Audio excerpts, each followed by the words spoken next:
देखिए, आज मुझे लग रहा है ऐश्वर्य जी, हाँ, जो ये कह रहे हैं आरोप लगाओ, जबरदस्ती फंसाओ, मुझे लगता है तथ्य में, कथ्य में, वाणी में और व्यवहार में एग्जैक्टली यही बातें तो लालू प्रसाद यादव जी बोलते थे उस जमाने में, जिन पे भ्रष्टाचार के बड़े बड़े आरोप लगते थे।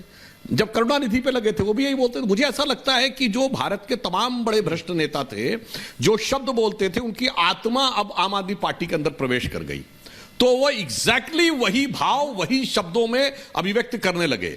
और नारा क्या होता है, मैं एक उदाहरण देना चाहता हूं। ऐश्वर्य जी, आपको याद होगा, ज्यादा पुरानी बात नहीं है, इनका एक नारा था ना, मुझे चाहिए जन लोकपाल। टोपी पहन के चलते थे ना, टोपी पे लिखा रहता था मुझे चाहिए जन लोकपाल। वो सबको पता है। देखिए, टोपी कांग्रेस भी पहनती थी। कांग्रेस ने तो 3 पीढ़ी तक टोपी पहन के रखी। सीताराम केसरी जी तक अध्यक्ष थे, टोपी पहने रहते थे।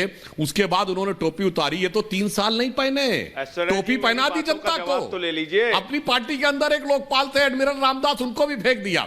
नारा इसे कहते हैं, कांग्रेस ने टोपी पहनाई जनता को, 2 पीढ़ी के बाद इन्होंने पहना दिया 2 साल के बाद। संजय जी, कहीं नहीं कोई कांग्रेस की पार्टी। देखिए, दिल्ली की बात करेंगे तो आदरणीय संजय जी कहेंगे हमारे पास एंटी करप्शन ब्यूरो नहीं है। मैं पूछना चाहता हूं, पंजाब में हो रहा है जन लोकपाल? पूछिए, जन लोकपाल को सारी ताकत दी जा रही है। सीधा डायरेक्ट संवाद। हमारा जो भी नारा था, जहां हुए बलिदान मुखर्जी, वो कश्मीर हमारा है। हमने चाहे 60 साल के बाद हमारे हाथ में ताकत आई, हमने धारा 370 खत्म करके दिखा दिया कि वो कश्मीर हमारा है। वो हमने करके दिखाया। अगर राम मंदिर पर हमारा संकल्प था, हमने करके दिखाया। अगर ये हमें लगा कि अल्पसंख्यक तुष्टीकरण की चीजें थी, तो वो हमने खत्म करके दिखाई। हमने कहा भारत को आणविक शक्ति बनाना है, 1966 में कहा, 98 में ताकत आई, हमने करके दिखाया। तो हमारा नारा दिल से होता है, मनसा वाचा करुणा एक होता है। आप दोनों का यह है कि दोनों एक दूसरे के साथ, खैर उसमें गलती भी नहीं आम आदमी पार्टी की, कांग्रेस के साथ सत्ता में आए थे। एक संस्कृत में कहावत है, संसर्गजाः दोष गुणा भवन्ति। संगति से बहुत सारे दोष होते हैं। वो जैसे ही बेचारे आए पहली दौर में, वो सारी कांग्रेस पार्टी की चीजें इनके अंदर भी आती चली गई। संजय जी, आप दोनों देखिए कैसे मौसेरे भाई की तरह एक दूसरे को डिफेंड कर रहे हैं। देश की जनता ये देख रही है। आप कांग्रेस को डिफेंड कर रहे हैं संजय जी? आचार्य, आ रहा हूं इसके बाद सीधा आपके पास। देखिए, आपने एक भी, जितनी बातें मैंने कही थी, एक भी, ऐश्वर्य जी जितनी बातें मैंने कही थी, एक पर भी उन्होंने जवाब नहीं दिया। इतनी शानदार जलेबी बनाई, यहां से वहां, वहां से वहां, वहां से वहां। ना हेमंत बिस्व शर्मा पे बोले, ना येदियुरप्पा पे बोले। आ रही है, गुजिया का टाइम है, कहां आप जलेबी खा रहे हैं? किसी चीज पे संजय भैया, संजय जी, अभी होली आ रही है, अभी अरे अभी गुजिया का समय है। अभी नारा क्या लगाया इन्होंने? नारा क्या लगाया? क्या नारा क्या लगाया? क्या? जहां हुआ बलिदान मुखर्जी, वो कश्मीर हमारा है।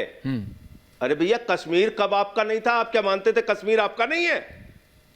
हम लोग तो, आम आदमी पार्टी का एक एक कार्यकर्ता कहता है कश्मीर भारत का अभिन्न अंग था, है और रहेगा। संजय जी, अब कह रहे हो वो कश्मीर हमारा है। सुधांशु जी जवाब दे रहे हैं। कश्मीर सुधांशु जी, क्विक जल्दी, कश्मीर हमारा है। सुधांशु जी बताइए ना। उसके लिए लोगों ने अपने माफी चाह रहा हूं संजय जी, नारा लगाते हो। और दूसरी चीज सुनिए, मैं खत्म कर रहा हूं अपनी बात। संजय जी, वापस आ रहा हूं आपके पास। जो पार्टी अफजल गुरु को शहीद मानती है, अफजल गुरु को जो पार्टी शहीद मानती है, उस पीडीपी के साथ मिलकर ये सरकार बनाते हैं। ये सिद्धांतों की बात। सुधांशु जी, ये सिद्धांतों की बात। सुधांशु जी जवाब दीजिए।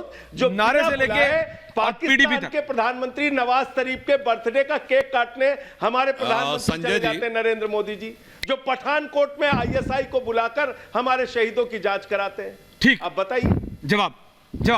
ये सिद्धांत। आचार्य जी, बहुत देर से शांत आ रहा हूं। देखिए संजय जी, देखिए संजय जी मुझसे पहले संसद में आ चुके हैं, सीनियरिटी में मुझसे आगे हैं। ये तो उस समय भी थे जब धारा 370 पारित हुई। आपको याद ही नहीं है? अरे जनाब, जब मुखर्जी जी ने अपना बलिदान दिया था, कश्मीर का अलग संविधान था, कश्मीर का प्रधानमंत्री था, भारत की किसी भी संस्था का जुरिस्डिक्शन उस पर नहीं लगता था।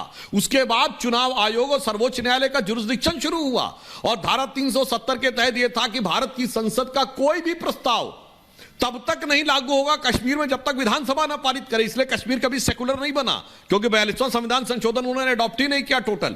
अब जाके हुआ हमारा, तो शायद आपको तो पता होना चाहिए, हमारा पूरा नहीं था वो। अगस्त 2019 में जब गृह मंत्री अमित शाह जी ने वह प्रस्ताव पारित कराया तो मोदी जी के नेतृत्व में वह हमारा हुआ। यह यथार्थ समझना चाहिए। और आपने कहा टेक्निकल जवाब नहीं दिया। मान्यवर, मैं टेक्निकल पूछ रहा हूं। आचार्य जी से कहलवा दीजिए कि जिसको आप घोटाले की बात करें, हम तो मानते थे शक था इसलिए जांच हो रही है। क्या घोटाला है? वाटर घोटाला है तो इन्होंने अपनी पार्टी कितने लोगों पर कार्रवाई की है?